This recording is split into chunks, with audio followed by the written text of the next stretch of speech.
hello friends बरायबाय चैनेलाव फिन खनसेबाव आसा खालामो गासिबो नोंथांमोना मोजां दंजोबो एग्जाम फिस बारायबाय बेनो जाबाय VCDC सेक्रेटारि दा गोबां पर्टेलाव दावराव जागासिनो दङ बा कमेन्ट्स खालामगासिनो दङ जे आदा एग्जाम फिसा मानो बारायखो तो बिनि सायाव क्लेरिफिकेशन भिडिअ नोंथांमोननो लाबोदों प्लास आवाज प्लास न'नि सार्भेया मा जामारगोन मा जागासिनो दङ पर्टेला माने प्रब्लेम जादों आरो मानो गामियाव दासिमबो सौहैयाखै लास्ट डेट बारायगोन नामा गोबां सोंथि गोबां कमेन्ट्स नोंथांमोननिफ्राय नुगासिनो दङ बेखौनो नोंथांमोनजों कभार खालामगोन बेखायनो भिडिअखौ नोंथाङा नायजोब अब्लासो बुजिगोन नङाबा गेजेर समाव खायसे भिडिअ नायो ओमफ्राय थाङो दा बेयावनो आन्दायनाय जायो आरो दा गासैबो डिटेल्सखौ नोंथांमोनजोंहाय बेयाव कभार खालामनो नाजागोन जाहाथे नोंथांमोना बुजियो दा गोबाव खालामा जों नायगोन फार्स्टआव VCDC साख्रिनि सायाव दा बिनि अनलाइना जागायबाय जायफ्रा गोसो दङ नोंथांमोना PNRD डिपार्टमेन्टनि आन्डाराव नोंथांमोननि माने खामानिया गासैबो VCDC अफिसाव जागोन माने गंसे VCDC आव सासे सेक्रेटारि थागोन एन्ड बिनि गासैबो रिलेसना ब्लक अफिसजों जागोन आरो डिपार्टमेन्टआ नोंथांमोननि PNRD जागोन आरो दा बेनिनो अनलाइना जागायबाय दा जोंनि VCDC आव नायोबा बेबायदि पस्ट गैयामोन बाट पन्चायत लेभेलाव आसामाव दंखायोमोन BTC आव गैयामन दा बेखौ नायोबा नेक्स्टआव पन्चायत लेभेल जागोन नामा तो बेखौ नुहुरदों दा जागोन ना जामारा बे उननि बाथ्रासै बाट जों बेखौ उनाव मिन्थिगोन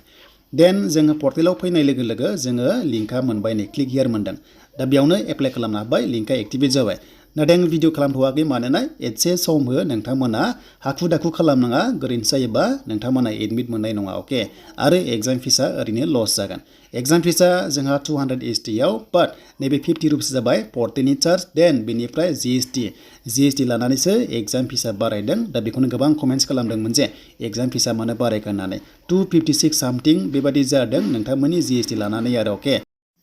सो बेनिफ्राय जेब्ला नोंथांमोना प्रिभिउ खालामगोन ना अब्ला एड्रेसखौ नुवाबो जानो हागौ जेबो नङा जेब्ला फाइनाल साबमिटेड खालामथारगोन होमबानो नोंनि एड्रेसा एप्लिकेशनाव ओंखारफागोन जेबो गिनांगौ गैया जास्ट नोंथांमोना पेमेन्टखौ मोजाङै दानबानो जाबाय अनलाइन हिसाबै देन सिलेक्शन प्रसेसा टटेल 100 मार्क्सनि एग्जामा 85 नि जागोन एन्ड 15 जाबाय अरेल टेस्ट दङ आरो बे अरेल टेस्टआव मा सोंगोन गासैबो PNRD डिपार्टमेन्टनि रिलेटेड नोंथांमोनखौ सोंनाय जागोन जास्ट एग्जाम्पल MG एनरेगा स्किम्सआव मा थायो अके देन बेनिफ्राय PMAY-G सरकारि नङा बेफोरबो गासैबो PNRD डिपार्टमेन्टनि आन्डाराव नोंथांमोना मावनो मोनगोन जेरै पेन्सन थाबाय पेन्सन लेभेलबो मोनगोन नोंथांमोना जेरै गोबां स्किम थायो जेरै नोंथांमोननि पेन्सन थायोना थिग बेबादिनो देन 7 एप्रिला बिनि लास्ट डेट एग्जामा माब्ला जागोन बिनि सायाव आपडेट गैथ'वा जेब्लानो मोनो नोंथांमोनजों शेयार खालामगोन अके बाट खामानिया जोबोर मोजां नोंथांमोना VCDC लेभेलाव माने ग्रासरुट लेभेलाव खामानि मावनो मोनगोन दा बे उननि बाथ्रासै जब प्रफाइलनि सायाव डिटेल्स भिडिअ नोंथांमोना चेनेलाव मोननो हागोन देन 6 मान्थ्स जायनाखि डिप्ल'मा दङ बेयाव नट एक्सेप्टेबल 1 इयार कम्पालसरि नांथारगोन बेनो जाबाय कम्पिउटार सार्टिफिकेट डिप्ल'माया देन आन्डार ग्रेजुवेट नोंथांमोना बेयाव एप्लाइ खालामनाङा जायफ्रा ग्रेजुवेट नोंथांमोना एप्लाइ खालाम प्लास 1 इयार कम्पिउटार सार्टिफिकेटआ कम्पालसरि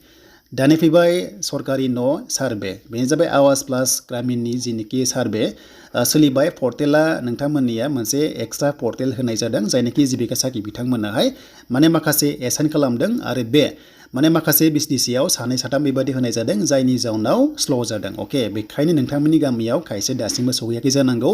आरो मोनसे सेकेन्ड बाथ्रा जाबाय पर्टेला एसे प्रब्लेम जादों जाहोना जाबाय बे पर्टेलाव खायसे गामिया स' जायाखै जायनि जाउनाव गामियाव सार्भे खालामनो हायै कन्डिसन जादों स' दहायबो आं चेक खालामदोंमोन दहाय एसे मिटिं लानाय जादोंमोन अफिस लेभेलाव थ' बेयाव गोबां प्रब्लेम जादों टेकनिकेलि अके सार्भे खालामनायाव स' बेखायनो खायसे गामियाव सौहैयाखै आरो SS एबा सेल्फ सार्भेया फैगोन आरो बे माब्ला फैगोन होनोब्ला जेब्ला अफिसियेलि सार्भेया जोबगोन अब्ला थालाङोबा बायसान्स जुदि नोंथाङा थालाङोबा अब्ला नोंथांमोननो मोनसे अपसन होगोन सरकारा जे सेल्फ सार्भे नों बेयावनो सेम नोंथांमोननो एप्लिकेशनखौनो डाटाखौहाय सोनो हानाय अपसन होगोन आरो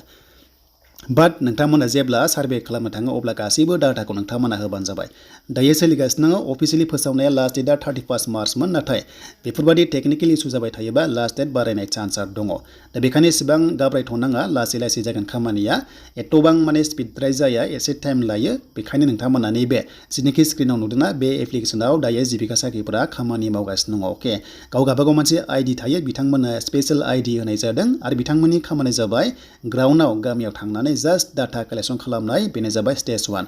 जायखौ बुंनाय जादों प्रिलिमिनारि सार्भे होननानै अके आरो बेखौ खालामनाय लोगो लोगोनो डाइरेक्ट न' मोना मानोना गोबां खामानि दंबावो